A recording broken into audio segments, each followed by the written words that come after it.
हमारा जो है वो 2-3 घंटे ही हमने स्लो मीडियम हीट पर इसको हमने कुक किया।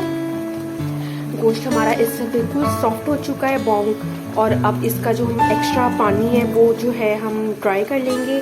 उसकी वजह ये है कि हमारे जो चावल है वो डिप हुए हैं पहले से, तो वो अगर हम ज़्यादा पानी में डाल देंगे तो वो नरम ज़्यादा हो जाएंगे। तो आपने इस बात का ख्याल रखना है। तो अगर आप ज़्यादा देर पहले चावल को भिगोते हैं तो फिर आपने इसका पानी जो है वो थोड़ा सा मसाले को ड्राई कर लेना, ताकि चावल जो है वो थोड़े खड़े खड़े बनकर आए, बहुत ज़्यादा सॉफ्ट ना हो जाए।